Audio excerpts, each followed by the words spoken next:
Friends, आप लोग को स्वागत है किरण पारामेडिकल क्लासेस में। आज जो है मैथ का जो वीवीआई क्वेश्चन है, आप उसके ज़रिए ऑब्जेक्टिव जो क्वेश्चन है कैसे बनाते हैं हम लोग, कैसे शॉर्ट टाइम में बनाते हैं, इसको देखेंगे।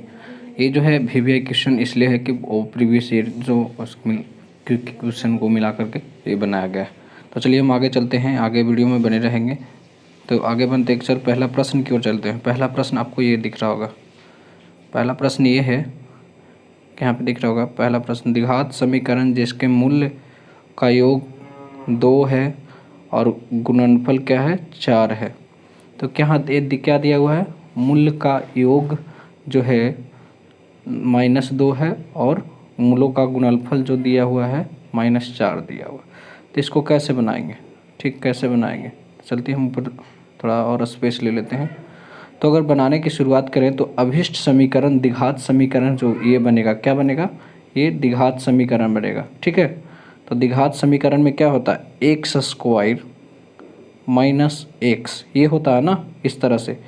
ये आपने नाम सुना होगा, मैं एक बार द्विघात समीकरण लिख के बता देता हूँ। X square plus 2x minus 4, ये क्या हो गया, द्विघात, एक तरह का समीकरण हो गया, द्विघात समीकरण। चलिए हम दूसरा मैथ बना के बताते हैं कि ऑप्शन चूज करना कि ये ऑप्शन होगा कि ये ऑप्शन होगा और ये ऑप्शन होगा कि ये ऑप्शन होगा। तो दिया हुआ है, योग दिया हुआ है और गुणनफल दिया हुआ। तो चलिए हम स्टार्ट करते हैं। जब भी द्विघात समीकरण बनाएंगे तो एक्स स्क्वायर होगा ही होगा। पहले देख लीजिए ऑप्शन में एक्स स्क्वायर होगा ही होगा, माइनस एक्स जिसमें दिया हुआ है मूलों का योग जो है -2 है, मूलों का योग जो है -2 है, तो -2 हम ले लेंगे। फिर क्या कर देंगे, इसको जोड़ देंगे, प्लस कर देंगे। फिर मूलों का गुणनफल कितना दिया हुआ है, -4 दिया है, तो मूलों का गुणनफल जो है -4 दिया हुआ है, तो ये कर देंगे, ऐसे कर देंगे, इस तरह से होते हैं। फिर देखिए हम लोग इसको सोल्व करने की कोशिश करते तो x square plus 2x minus 4 हो जाएगा। ये ऑप्शन में चेक कीजिए कि कहाँ पे है, x square plus 2x minus 4, यानी सी नंबर ऑप्शन सही होगा। ये इस तरह से बनाना है। ये शॉर्ट फॉर्म हम लोग ऐसे भी देख सकते हैं, लेकिन हमने डिस्क्रिप्शन में बना करके बताया कि आपको ऐसे होगा आंसर। चलिए ठीक है, आगे चलते हैं अगले प्रश्न की ओर। अगला प्रश्न में आपको ये दिखेगा।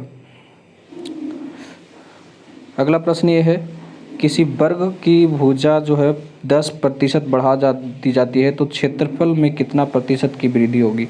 इस शॉर्ट फॉर्म एक फार्मूला है, अभिष्ट प्रतिशत जो निकालना है उसके बारे में प्रतिशत। जब भी हम कोई भी भुजा, वर्ग की कोई भी भुजा, चारों भुजा तो बराबर ही होती है, चारों भुजा क्या होती है, बराबर होती है। तो कोई भी भुजा 10% बनाएगा तो उस क्षेत्रफल पर तो प्रभाव पड़ेगा ही पड़ेगा, एरिया बढ़ेगा ही बढ़ेगा। तो हम लोग ऐसे निकालते हैं। आपको एक फार्मूला होगा, आपको याद होगा कि देखिए फार्मूला में हम कैसे निकालते थे कि परसेंटेज जब निकालते हैं अभिष्ट वृद्धि बराबर, यानी 10% बढ़ा देती है, तो 10% की वृद्धि जो होती है इस पर बढ़ा दी जाती है। तो 100 इंटू कॉस्ट में अगर 10% कितना में मान लिया जाए कि आपका जो भुजा है वो 100 है, तो इसमें 10% बढ़ा दी जाती है, तो 10% का बढ़ोतरी किया, उसके बाद 100 कर देंगे, इसके बाद है ना, फिर इसका स्क्वायर करके -100% कर देंगे। इसको जब सोल्व कीजिएगा जो, तो इसको क्या निकल के आएगा, 21%। सोल्व कीजिएगा 21% आंसर आ जाएगा। ये आंसर सी नंबर ऑप्शन सही होगा, इस तरह से। चलिए अगले प्रश्न की ओर चलते हैं। अगला प्रश्न में आपको दिख रहा होगा कि दिया हुआ है अगला प्रश्न में इस तरह की a बराबर 2 है और b बराबर 3 है, तो a/a का प्लस 1/b का होल स्क्वायर का मान क्या होगा। अब हमको बताना है कैसे निकाल सकते हैं इसको। दो तरह से हम लोग ज्ञात कर सकते हैं कि वो राइट आंसर आ सकता है, दो तरह से। पहली बात कि आप क्या कर लेंगे, आप इसको क्या कर लेंगे आसान बनाने के लिए, तो 1/a का और 1 + 1/b का अगर एलसीएम लेते हैं तो क्या आ जाता है, ab आ जाता है। अगर a लेते हैं यहाँ पे a से भाग देते हैं तो यहाँ क्या बचता है, b बचता है, तो b हो गया। प्लस में क्या हो गया, अगर बी से भाग देते तो बी कट जाता है, ए बचता है। बात क्या हो गया, बराबर ये होल स्क्वायर हो गया। अब इसको जब सोल्व करना तो बी का मान बैठा देंगे, तो बी का मान कितना है 2, ए का मान कितना है, सॉरी बी का मान कितना है 3 और ए का मान कितना है 2, तो बैठा दिए।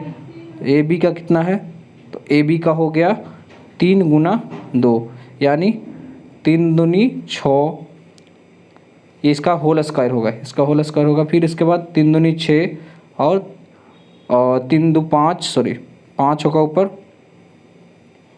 ऊपर में 5 होगा, है ना, 5 होगा ऊपर। उसके बाद हम लोग क्या करेंगे,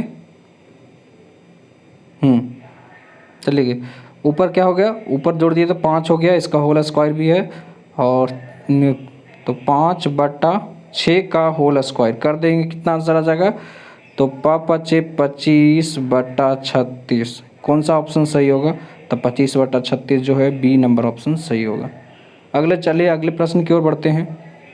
अगला प्रश्न में ये है, यहाँ पे दिया हुआ है कि सबसे छोटी पूर्ण वर्ग जो 3, 4, 5, 6, 8 से पूर्णतः विभाजित हो उसका वर्ग निकालना है। तो चलिए अब प्रश्न की ओर बढ़ते हैं। प्रश्न जो कह रहा है कि सबसे छोटी पूर्ण संख्या वर्ग संख्या जो क्या करता है 3, 4, 5, 6 और 8 से पूर्णतः विभाजित हो जाता है, तो इसका एलसीएम निकाल लेंगे। तो जब भी एलसीएम लसा निकालेंगे किसका, तो 3, 4, 5, 6 और 8 का एलसीएम जब भी निकालेंगे तो इसका एलसीएम जो आ जाएगा, लसा जो आ जाएगा, क्या आ जाएगा 120 आ जाएगा। ठीक है, अब इसका अभिष्ट वर्ग बराबर निकालेंगे। तो अभिष्ट वर्ग मतलब समझते हैं, 12 दूनी 24, इस तरह से, मतलब कि जो जो अंक आपको सिमिलर मिले हैं तो उसका 2 कर देना है। जैसे जिसमें 1 आया था, लसा जब भी निकालना शुरू किए थे तो इसका जो प्रॉब्लम सोल्व किए थे तो ऐसे आया था 2 गुना 2 गुना 3 गुना 5 गुना 2, इस तरह से आया था। तो हम लोग ऐसा करेंगे कि जब भी ऐसा हम लोग कि 2 का 2 बार लिख लेंगे और पूर्ण वर्ग बनाने के लिए 2 को क्या लिखेंगे 2 बार लिख लेंगे, है ना। तो ऐसे करेंगे। अगर जब पूर्ण वर्ग बनाने के लिए तो हम लोग कैसे लिखेंगे 2 गुना 2 गुना 3 गुना 3 गुना 5 गुना 5 गुना क्या लिखेंगे, फिर 2 गुना 2 गुना 2। ऐसे जब लिखेंगे तो इसका जो प्रॉब्लम आएगा कैसे आएगा, 5 दूनी 10 और 5 दूनी 10 2 दूनी 4, 4 तिया 12 तिया 36, 36 दूनी 72 पचे, इस तरह से ऐसे करके 25 दूनी 50, 50 दूनी 100, 100 100 छक्के 600, 600 दूनी 1200, 12 दूनी 100, 2400। तो यानी इसका जो है 3600 क्या आ जाएगा, इसका पूर्ण वर्ग वाला आ जाएगा। तो यहाँ पे क्वेश्चन में बोल रहा था कि 3, 4, 5, 6 और 8 से पूर्णतः विभाजित हो वह कौन सी संख्या है, तो 3600, यानी डी नंबर ऑप्शन सही। अगला प्रश्न इस तरह से है, एकदम शॉर्ट फॉर्म में बनाते हैं। देखिए कोई भी प्रश्न में इसमें ये है कि 2.3 का क्यू दिया हुआ है और 0.027 दिया हुआ है। अब दोनों का क्यू करेंगे, जब इसका क्यू करेंगे तो ये ख़त्म हो जाएगा, तो क्या हो जाएगा 0.03 का क्यू हो जाएगा। अब ई दोनों में से दोनों को घटा दीजिए, 2 में से 2.3 माइनस 0.3 तो क्या बचेगा 2.0, यानी राइट आंसर इज डी। ठीक है, ऐसा कोई शॉर्ट फॉर्म होता है, आप बनाना शुरू करेंगे तो आपको जैसे प्रैक्टिस में पता चल जाएगा। चलिए अगला प्रश्न ये है कि 4 + 6y -1 बराबर इस तरह से दिया हुआ है। तो कह रहा है कि पहले एक फार्मूला होता था, हम लोग पढ़ते थे या ऐसे जानते थे कि A1/AB A2 बराबर होता है B1/B2 बराबर नहीं होता है C1/C2। इस तरह से पढ़ते थे, इनका कोई हल नहीं निकलता। अगर ऐसा होता है तो C1/C2 का कोई हल नहीं निकलता, लेकिन A1/A2 का हल निकल सकता है, B1/B2 का हल निकल सकता है। तो दिए गए समीकरण जो दिया हुआ है यहाँ पे, उस समीकरण के अनुसार ही हम लोग करेंगे। समीकरण क्या है, पहला A1 क्या हो जाएगा, तो पहला A1 जो हो जाएगा 4 हो जाएगा, और फिर दूसरा A1 क्या हो जाएगा, ये 2 हो जाएगा। फिर क्या है, बराबर होगा, और B1 B2 लेना है, तो B1 क्या है 6 हो जाएगा। यहाँ पे B1 क्या हो गया, सॉरी A1 ले लेंगे, A1 क्या है और A2 क्या है, बराबर B1 क्या है और B2 क्या है। यहाँ पे A हो गया बराबर C1 C2 नहीं होगा जब भी इसका हल नहीं निकलेगा। मैं यहाँ पे डिफिनेट बता दिया। अब हम लोग वैल्यू निकालना है कैसे, तो यहाँ पे A1 क्या हो गया 4 हो गया 4, और A2 क्या हो गया 2 हो गया, बराबर क्या है 6, क्या हो गया 6 जो है B2 हो गया, 6 क्या हो गया B2 हो गया। फिर उसके अलावा क्या है, और अगर B2 सॉरी 6 जो हो गया B1 हो गया, और B2 जो हो गया K हो गया। यहाँ पे क्या दिया हुआ है, K दिया हुआ है, तो K लिख लेंगे।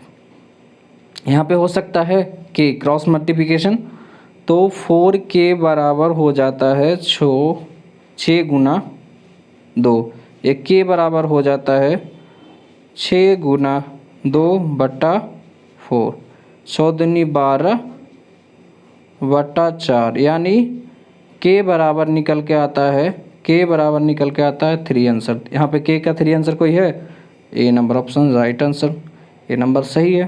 तो ऐसे बना सकते हैं। अगला प्रश्न की ओर चलते हैं। सोहन जो है अपने घड़ी को 5% हानि पर बेचता है। क्या करता है, सोहन अपनी घड़ी को 5% हानि पर बेचता है, और यदि वो उसको 7% लाभ पर बेचे तो 27 रुपया अधिक मिलते हैं, तो क्रय मूल्य क्या होगा। अब सोहन जो है घड़ी को बेचना शुरू किया, तो 5% जब हानि पर बेचता है तो इसका क्रय मूल्य विक्रय मूल्य निकालना है ना। तो मान लिया जाए क्रय मूल्य क्या है, x है। क्रय मूल्य क्या मान लिए, खरीदने वाला कॉस्ट प्राइस CP इसको बोलते हैं, CP जो है x मान लिया हम लोग, कॉस्ट प्राइस जो है x मान लिए। अब 5% का लॉस करेगा तो क्या होगा, एग्जाम लिखते जाइएगा अपने कॉपी में जो है लिखते जाइएगा। 5% का जब लॉस करेगा, हानि करेगा, तो क्या होगा, विक्रय मूल्य क्या होगा, CP क्या सॉरी सेलिंग प्राइस क्या होगा, SP क्या होगा। तो यहाँ पे SP जो है x गुना, जब भी अगर लॉस करेगा तो 100 में ही लॉस करेगा ना। तो कोई जो होता है मतलब कि कोई भी वस्तु जो होती है अपने आप में 100% होता है, 100% में ही क्या करेगा 5% का लॉस कर रहा था। 100 में से 5 रुपया का लॉस कर दिया -5, ये एक इक्वेशन बन के आएगा, ठीक है। फिर इसके बाद नीचे क्या कर देंगे 100 कर देंगे। इसका जब सोल्व करेंगे तो 95x बटा आपको दिखेगा 100।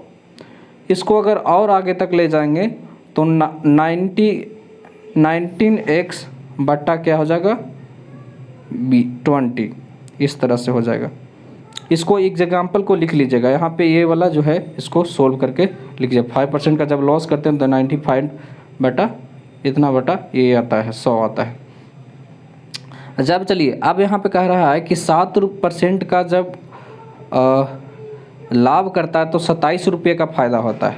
माने 7% का जब प्रॉफिट करता है, प्रॉफिट जब भी कमाएगा क्या होगा, SP पे ही होगा। हानि कम करेगा जो, तो कॉस्ट प्राइस पे हानि होता है। जब बेचते हैं तो प्रॉफिट क्या होता है, प्रॉफिट भी कॉस्टी प्राइस पे, जितना भी लाभ हानि की क्रिया जो होती है कॉस्टी प्राइस पे होती है, सेलिंग प्राइस पे नहीं होती। सेलिंग प्राइस तो अपने आप जो है बेचने वाला जो दाम होता है उस पर कभी भी प्रॉफिट एंड लॉस नहीं देखा जाता।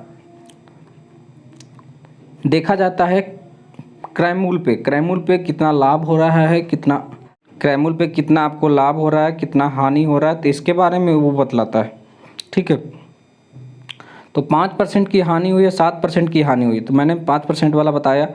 और चलते हैं 7% वाला। 7% वाला यहाँ पे ए है, डिस्कशन करते हैं। तो जब भी 7% का ये डिस्कशन करेंगे 60% क्या हो जाता है तो 1 गुना 7, 100 में कितना जोड़ेंगे, लाभ हो रहा है ना, लाभ हो रहा था 100 में 7 जोड़ देंगे, फिर 100 कर देंगे, हो जाएगा। इस तरह से आप समझ गए। तो यहाँ पे आ जाएगा एक इक्वेशन निकल के आ जाएगा 107x/100 क्या हो रहा है, 27 रुपये का लाभ हो रहा है। यहाँ पे कह रहा है 27 रुपये का लाभ। अब यहाँ पे आ रहा है कि एग्जाम्पल है, यहाँ पे इसको जब सोल्व कर लेंगे टोटल हम निकाल लेंगे। तो यहाँ पे आता है कि अब 27 रुपये का लाभ हो रहा है किस पे, 27 रुपये का लाभ हो रहा है किस पे, जब 7% के हिसाब से बेच रहा है तो हानि भी तो हुई है। तो चलिए अब चलते हैं अकॉर्डिंग टू प्रश्न के अनुसार। प्रश्न के अनुसार क्या होता है, तो जब भी प्रश्न के अनुसार आप चलेंगे अकॉर्डिंग टू प्रश्न के अनुसार, तो आपको यहाँ पे दिखेगा, ये दिखेगा कि 107x/100 क्या करेंगे, माइनस आपको क्या करेंगे, जो हानि हुई थी 5% की, यहाँ पे दिख रहा 5% की जो हानि हुई थी उसको माइनस करेंगे। तो माइनस करते ही के साथ क्या होगा आपको, तो वो इक्वेशन क्या निकल के आएगा, 95x/100 था।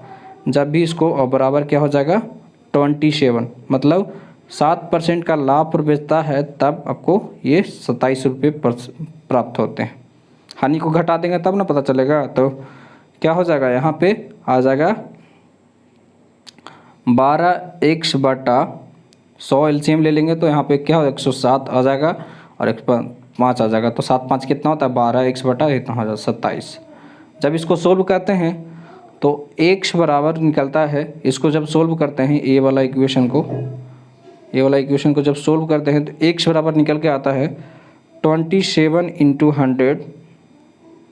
100/12। इसको जब सोल्व कर लेते हैं तो इसको आंसर जो आ जाता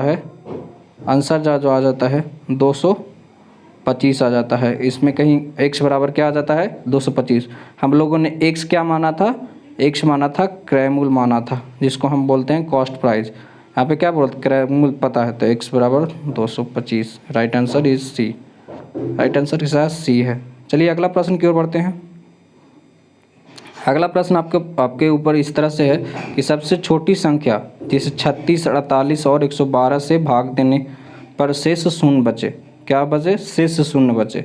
तो इसको आंसर बताना है कि 36, 48 और 12 से भाग देने पर इसका जो शेष है जो शून्य बचे। तो 36 का अभाज्य गुणनखंड के द्वारा आप लोग क्या कर लेंगे, एलसीएम निकालेंगे 48 का 112 का, इस तरह से निकालेंगे, है ना। तो इस तरह से करेंगे तो इसका 2 गुना 3 गुना 3 होगा। 2 दूनी 4, 2 तिया 12, तिया 36 हो जाएगा ना। इस तरह से 2 गुना इसका 48 का कॉपी में लिख लीजिएगा, 2 गुना 3, 2 दूनी 4, 4 दूनी 8, 2 16, 3 48 हो गया। अब आता है 112 का 2 गुना 2 गुना 7, 2 दूनी 4, 4 दूनी 8, 2 16, 16 7 बरी होता है 1 2 12।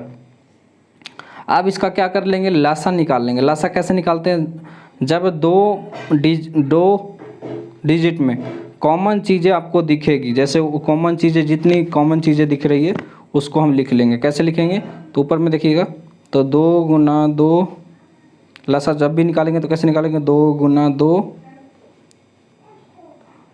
फिर 2 गुना 2 फिर क्या करेंगे 3 गुना 3 फिर गुना 7, एक ही साथ है ना। अब 2 गुना 2 दूनी 4, 4 दूनी 8, 2 16, 16 तिया 48 तिया, इस तरह से क्या हो जाएगा 1000 क्या आ जाएगा 8 आ जाएगा। इसका आंसर 1008 कहीं दिख रहा है, डी नंबर ऑप्शन सही हो जाएगा। अगला प्रश्न की ओर। अगला प्रश्न में है कि 2 अंकों का लघुत्तम समवर्त 1200 है तो निम्नलिखित में से कौन सा उसका महत्तम समवर्त नहीं हो सकता। अब बताना है कि लघुत्तम समवर्त इतना है और उसमें जो है इसमें कौन नहीं हो सकता? तो कौन नहीं होने के लिए क्या करना है? 1200 में भागा देना है। जो लघुत्तम समापक होता है उसका फैक्टर निकल के आ जाता है। फैक्टर मतलब कट के आ जाता है, कट जाता है, ठीक है। तो 1200 में जैसे मान लीजिए 1200 में 600 से भाग दे दिए तो दूसरा से दूसरा खत्म, 6 दूनी 12, यानी 2 फैक्टर आ गया इसका, ठीक है। सी वाला देखेंगे तो 1200 में 400 से भाग दे दिए तो इसका फैक्टर क्या आ गया? 3 फैक्टर आ गया। फिर अगर बात करें तीसरा नंबर डी नंबर ऑप्शन में, तो 1200 का जो फैक्टर हम लोग निकालेंगे 200 से, तो क्या आ जाएगा? इसको कट करवा देंगे तो 2 फैक्टर आ जाएगा, तो यानी ये भी कट गया। 500 से देंगे, 1200 में 500 से देंगे, कभी कटेगा? नहीं कटेगा। इसका कोई फैक्टर एग्जैक्ट फैक्टर नहीं निकल गया, यानी बी नंबर ऑप्शन सही होगा, ठीक है। अब क्या कर रहा है कि यदि n न्यूनतम पूर्ण संख्या है तो 10, 12 और 25 में पुनः विभाजित है, तो n को 25 से भाग करने पर भागफल क्या होगा? किस तरह से आपको बताया गया? तो 16 होगा कि 25 होगा कि 36 होगा कि 64 होगा। अब इस तरह से बताना है कि आपको यही पूर्ण संख्या को आपको बताना है कैसे होगा, क्या ना होगा। तो जैसे 10 को हम लोग क्या करेंगे? 10 को हम लोग अभाज्य गुणनखंड के द्वारा अगर निकालते हैं तो 2 गुना 5 कर सकते हैं। 12 को क्या कर सकते हैं? 12 को हम लोग कर सकते हैं 2 गुना 2 गुना 3 ऐसे कर सकते हैं। 25 को क्या कर सकते हैं? 25 को हम लोग कर सकते हैं 5 गुना 5, इस तरह से कर सकते हैं। तो 10, 12, 25 का जो एलसीएम होता है कितना होता है? 300। और 300 का पूर्णतः वर्ग निकालने के लिए क्या होगा? 300 का पूर्णतः वर्ग निकालेंगे तो क्या हो जाएगा? 900। तो अभीष्ट पूर्ण वर्ग बनाने के लिए, पूर्णतः विभाज्य होने के लिए पूर्ण वर्ग होना सबसे बड़ा जरूरी है, ठीक है। तो n को 25 से भाग देने पर भागफल क्या होगा? अब 25 से इसको भाग दे देंगे तो क्या गया? n क्या आ गया? 900 आ गया। यहाँ पे क्या आ गया? n जो है 900 आ गया। अभिष्ट पूर्ण संख्या n बराबर क्या है? अभिष्ट पूर्ण संख्या बराबर, ठीक है। तो n आ गया 900। 900 को 25 से भाग देंगे तो कितना आ जाएगा? 900 भागा 25 कर देंगे तो यहाँ पे आंसर आ जाएगा आपको 36। 36 कहीं ऑप्शन दिख रहा है इसमें? हाँ, सी नंबर ऑप्शन सही है। अगला प्रश्न की ओर बढ़ते हैं। आगे प्रश्न नहीं है तो thank you very much, thanks for joining this class, thanks you, आप लोग को धन्यवाद।